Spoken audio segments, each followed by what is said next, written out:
Hello, my name is Stephanie, and I'm delighted to introduce this teacher interview series. We're really lucky to have heard from four great teachers. We've got Abby from South Africa, we've got James from the UK, we've got Holly from the UK, and we've got Jake from the US. They will be sharing with you their various experiences of teaching in Shenzhen and with TLE. If you have any questions at all, please don't hesitate to reach out to myself or the TLE team. We'd be delighted to help and support you in your journey to considering teaching in China. Abby, thank you very much for joining me today. It's brilliant to meet you.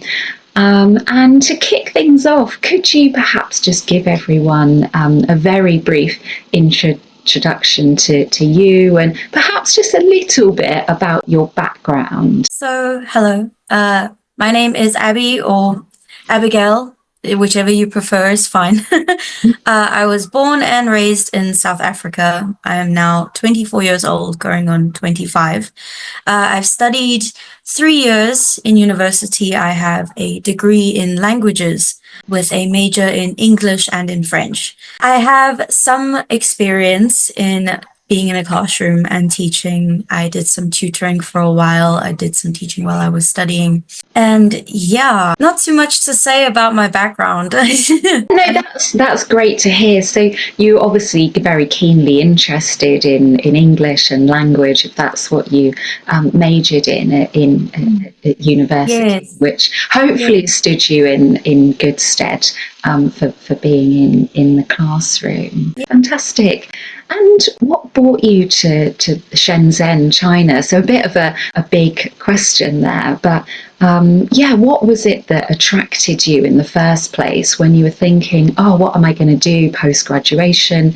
Why China in particular? Well, teaching was always something that I wanted to do from about mid-high school. It just so happened that I had a really fantastic English teacher, and she inspired me to become an English teacher. And I wanted to originally go into teaching English literature. However, teaching is teaching. If I can impart knowledge to the children, I'm happy. As for China itself, I've always loved the country. I love the culture. I think the kind of food that people eat here, the clothing, the hanfu, the fashion is beautiful. The culture is beautiful. And I thought I had some ideas for where I wanted to teach, being either Korea, Japan, or China. And it just so happened that I managed to get the opportunity in China. So I went for it. I didn't really mind which city I would be in. Oh, okay. So did you know much about Shenzhen before you moved there? Had you heard of Shenzhen? Because of course, many people have heard of the big cities, Shanghai, Beijing. What was your expectations of Shenzhen, and what has the kind of reality been like? I'll be so honest with you, I never heard of Shenzhen before.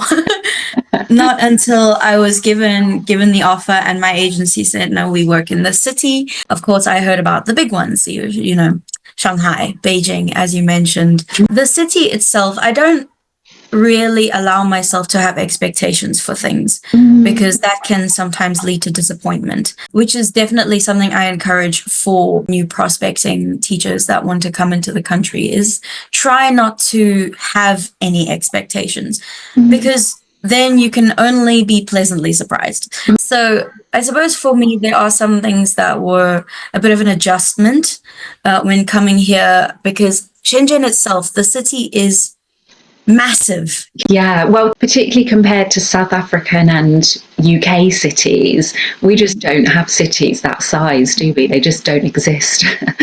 Yes, no, for sure. I mean, the biggest city I've been to is probably Cape Town, which I only went there maybe twice. And when I came to Shenzhen, the scale, I couldn't fathom it. I actually went on a little hiking trip with my agency in the first day or two that I got here, and we went to a little, they say it's a mountain. It's not really a mountain.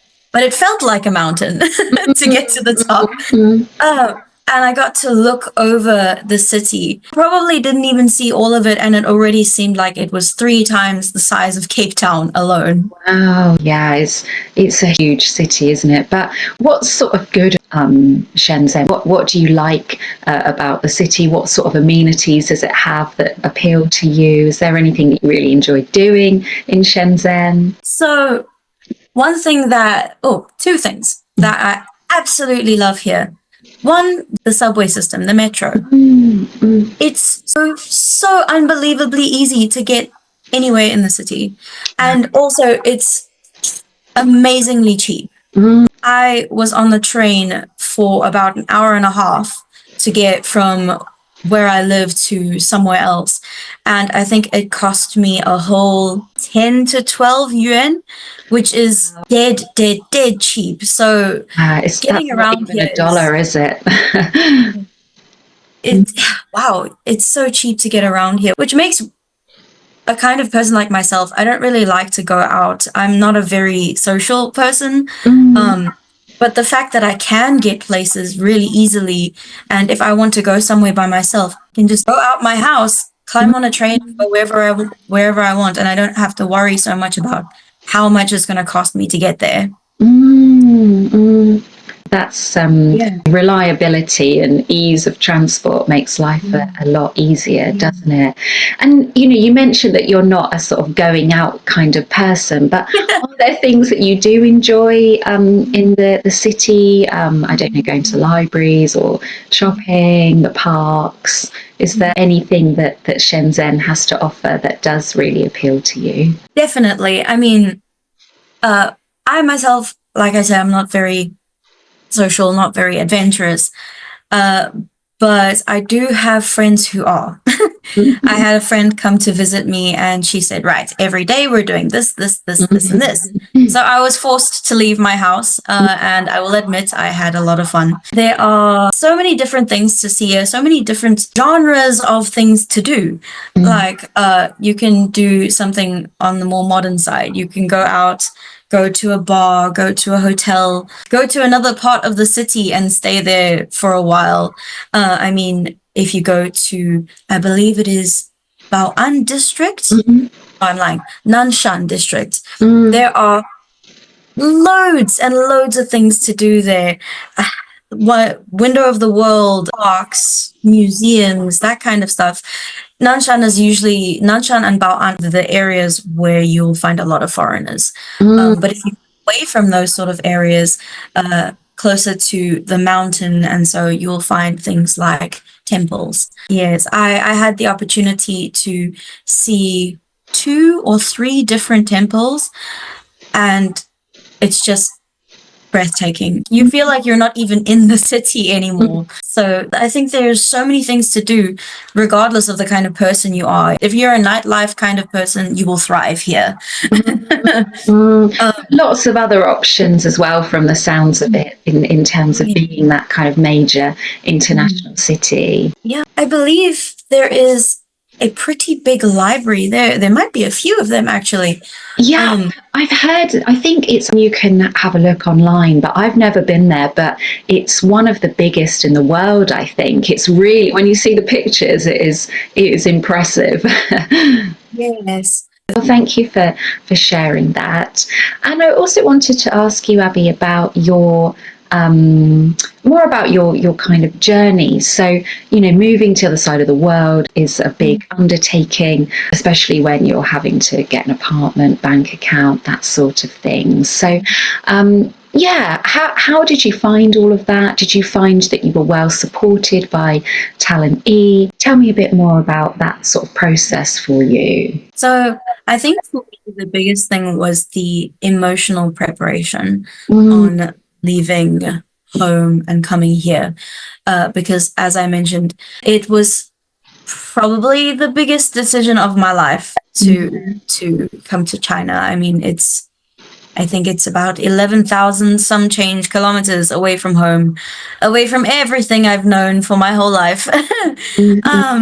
So it was stressful. It was very stressful. getting the money to buy the plane tickets to get here, and all of that leading up to getting to China was exciting and stressful and every emotion in the book, because you're also thinking about, when will I get to see my friends again? When will I get to see my family again? Yeah, so it was a lot getting here. Once I arrived, everything happened very quickly. I got here, my agency, TLE, picked me up from the airport.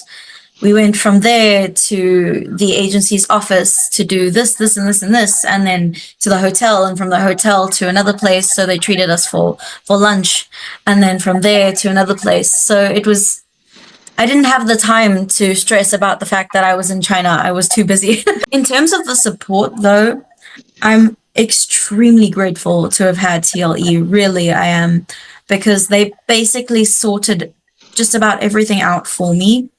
They put myself and the other new teachers, because of course I didn't arrive here, or I didn't train alone. There were a few of us, and she put all of us, they put all of us into a hotel.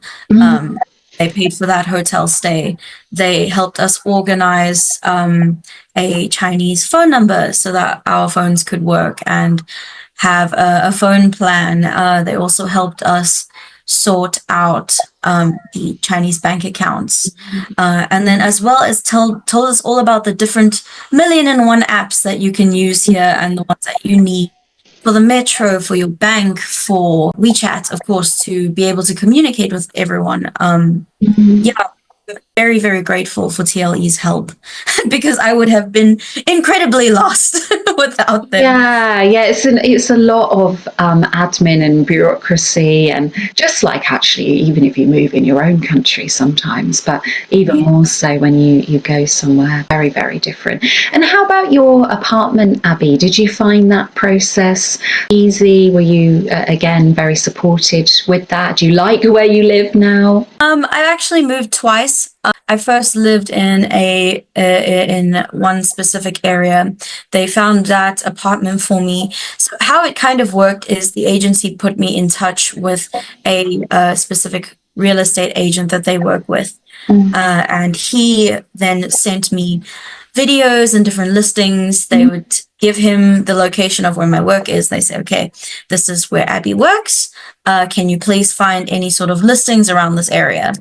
So he then sent me through some places, and of those places, I said, okay, can we have a look at this one, and this one? He says, no problem. So I then met with the agent, and he took me to go look at the various apartments that I wanted to see. And then once I had made my decision, because everything happened really quickly and you want to get settled as soon as possible. So I made the decision. I said, okay, I will stay in this apartment. And then we immediately went down, signed the lease with the landlord. And then I moved in very shortly after that. And then I stayed in that apartment for some time. I really did like it there. It was lovely. I had some space, and of course it's just me in the house, so that was nice. And then recently I moved again. I'm now in a little bit of a different area. My apartment is more to my standard now, more to my taste. I absolutely love it. I now have a kitty, so not be alone all the time. Yeah, oh, that's good. So you moved just out of preference, really, to find somewhere that you liked a bit more, and you're a bit more sort of familiar with the city, I guess, at that point. Yes. Okay, great. And moving on then to your work then, Abby. So I know you work at a private language centre, and you did have a bit of teaching experience prior to coming to China. So yeah, perhaps you could just introduce your job and what your role is as an English teacher in that context. So yes, I work at a language center. We have many students, so many. There are other foreign teachers at the center, so there are 3 of us. And then, of course, the teacher's assistants.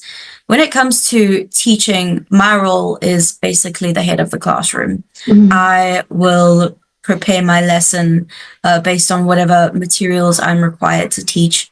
I believe that some places have teachers prepare their own sort of lesson plans, lesson structures. Sometimes places also have teachers prepare the entire course themselves. Right. Luckily for me, we do have a set curriculum to work from. I believe that having a set curriculum is more often than not. Yeah, I think so. Yes. So I work out of specific language books that they give me, and I follow the progress of my own classes. And every time you teach a class as a foreign teacher, you will always have a Chinese teaching assistant with you. Right, so they can talk to you, but also to the students. Yes, yes. Every assistant that I've worked with so far has been able to speak English, albeit to varying degrees, but it's always been enough for me to understand them and they can understand me and we can communicate. Currently, my TAs are lovely, wonderful, amazing. They've become my friends more than anything else.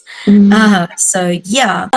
In terms of the class structures themselves, here, well, in my center at least, we have a very set structure. You are to start doing this, and then you do this, and then you do this. And then usually, depending on how long the classes are, my classes are 90 minutes. So we'll have a 10-minute break in the middle of that 90 minutes. So the children can go to the bathroom, have something to drink, have a little snack if they need to, and then they come back and we continue the lesson. After the lessons, depending on the day, if there is time, I will then sit with the parents and give them feedback. So on just the lesson as a whole, what we did today, how their child performed, if there's anything that they should focus on in terms of like homework, or if the child has a pronunciation problem with cannot use a specific sentence in the correct way, of course, have the TA translate for me. We'll just have a one-on-one conversation with the parents. But for most of the time, I will sit at a table with the parents around. I'll explain the lesson. My TA will translate for me. And then I will take the time one by one with the parents to talk to them about their child specifically. Oh, well, that's, as you say, it sounds different to what you might have been used to back at home, but perhaps that structure is actually, from the sounds of it, something that you quite welcome and that kind of fits with your way of working. And have you found it a rewarding experience? Generally, are the children nice? Do you enjoy going to work? I love it. I do. I love children. I think that children deserve the same levels of love and respect and attention as adults do, and as everyone does, truly. And I find it warms my heart when I am sitting at work and my students walk through the door and they say, "Hello, Abby." And I feel so happy because I'm like, oh, there's my child. And they'll come with a big smile on their face. They're so happy to see me. And it makes you feel so fulfilled as a person, because you think, wow, there's this little person, because of course, children have no filter. So good thing and bad thing sometimes. Yes. If they don't like you, they'll tell you. So when the children do like you, it's like, wow, okay, they genuinely like me. Yes, I find it to be extremely rewarding. One of the best moments is 2 examples. I had a child who, in the very beginning, the first few lessons that I had with him, he did not want to talk to me at all. He was very difficult, but I can understand, because there's this person that you've never seen before. Not to mention, they very much don't look Chinese. They look like they're from somewhere else. And well, I am from somewhere else. I sound different. I look different. Maybe I act different. So it's a scary situation. They're like, who is this? But recently I noticed that just was a thought that popped into my mind. I didn't even think about it because progress is slow. Mm. And I realized that when I talk to him, he greets me with a massive smile on his face. He makes jokes with me. If he's standing next to me, he leans against me. And I'm like, this is a complete 180. Like, that's like emotional progress. That makes me really happy. And then there's the flip side. There's like actual learning progress. One of my students, she's incredibly new. And when the kids are new, they tend to simply repeat what you're saying, what you ask them, because that's how people learn a language. So I would always greet her. I would say, hello. And she would say, hello, Abby, to me. And then I ask her, what's your name? It's just standard practice that every lesson the students have to do a little bit of an introduction just to have that English. Yeah.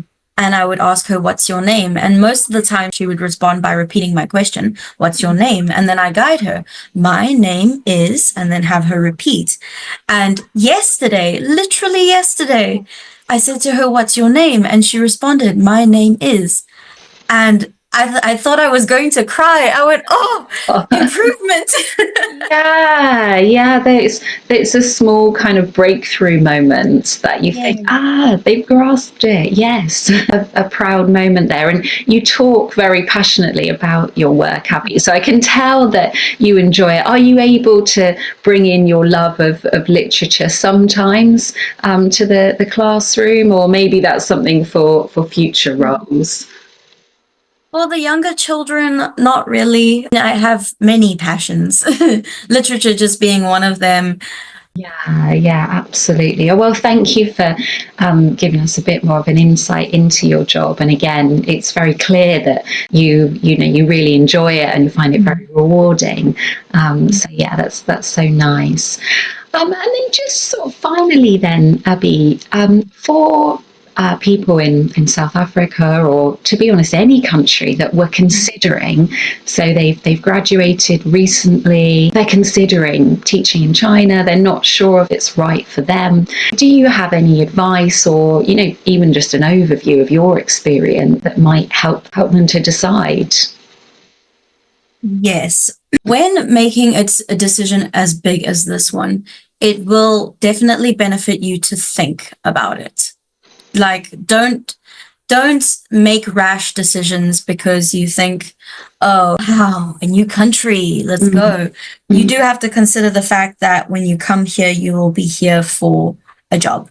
You will be here to work. So as much as things can be fun, things can be amazing, you also don't neglect your job. Don't neglect your responsibilities when you come here, because the last thing anyone here wants, especially your students and your school and your TAs, is why would you want to have someone who is come to work for you and work with you and, help the children learn English, and then they get tired of the job and they leave. You really have to remember that. Remember the responsibility. But also, if you are willing to take on that responsibility and roll with the punches, so to speak, because it can be a very mentally and emotionally taxing job. Like, you have to be bright and cheery all day, because if you're sad and you're upset, your children feel that. You don't want to make your children sad and upset when they're supposed to have fun learning English. So if you can do that, if you can grasp that and come to that reality, then you'll be just fine and you will thrive, if anything.